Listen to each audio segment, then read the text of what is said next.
Welcome too easy English course student. آج کی video بہت ہی اہم ویڈیو ہے آپ کے لیے. اس کو بالکل بھی مس نہ کیجیے گا. آج ہم آپ کو ڈیمانسٹریٹو پروناؤنس کے بارے میں بتانے جا رہے ہیں.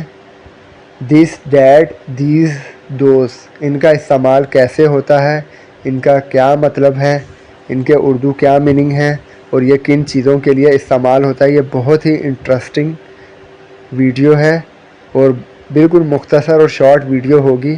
آپ لازمی اس کو پورا دیکھیے گا اور اگر کچھ سمجھ نہ آئے تو آپ ہمیں کمنٹس میں ہم سے پوچھ بھی سکتے ہیں. تو آئیے شروع کرتے ہیں. دس یہ، دیٹ وہ، دیز یہ سب، یہ دس کی جمع ہے.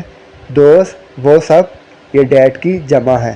جب ہم کسی شخص یا چیز کی طرف اشارہ یا وضاحت کرنا چاہتے ہیں یا جب ہم کسی قریب یا دور کی چیز کی طرف اشارہ کرنا چاہتے ہیں یا جب ہم کسی قریب یا دور کی چیز کے بارے میں بتانا چاہتے ہیں تو ہم دس، دیٹ، دیز اور دوز کا استعمال کرتے ہیں. تو آئیے چلتے ہیں اب اس کی ایگزامپلس کی طرف. یہ بہت ہی انٹرسٹنگ ویڈیو ہے اور اس کی ایگزامپلس بہت ہی زیادہ انٹرسٹنگ ہوں گی. یقیناً آپ اس ویڈیو کے بعد بالکل اس کو آسانی سے سیکھ جائیں گے. دس یہ، دیٹ وہ. دس از این ایپل، یہ ایک سیب ہے. دیٹ از این ایپل، وہ ایک سیب ہے. دیز آر ایپلز، یہ بہت سارے سیب ہیں.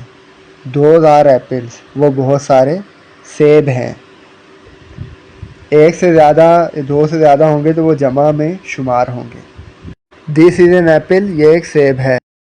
آئی لائک دس ایپل، مجھے یہ سیب پسند ہے. آئی لائک دیٹ ایپل، مجھے وہ سیب پسند ہے. آئی لائک دیز ایپل، مجھے یہ بہت سارے سیب پسند ہیں. آئی لائک دوز ایپلز، مجھے وہ بہت سارے سیب پسند ہیں. دس بک، یہ کتاب. دیٹ بک، وہ کتاب. دیز بکس، یہ کتابیں. دوز بکس، وہ کتابیں. دس کار، یہ گاڑی. دیٹ کار، وہ گاڑی. دیز ایپلز، یہ سیب. دوز ایپلز، وہ سیب. دس مین، یہ آدمی. دیٹ مین، وہ آدمی. دیز بکس، یہ کتابیں. اسٹوڈنٹ، امید ہے آپ کو دس، دیٹ، دیز اور دوز کا استعمال اچھی طرح سے سمجھ آ گیا ہوگا. ویڈیو کو لازمی شیئر کر دیجیے گا اور ہمارے چینل کو لازمی سبسکرائب کر دیجیے گا تاکہ آپ کو نیکسٹ کلاس کا نوٹیفیکیشن وقت سے پہلے مل جائے. بیل آئیکن کو لازمی دبا دیجیے گا تاکہ آپ کو ہر نوٹیفیکیشن ٹائم پہ مل جائے.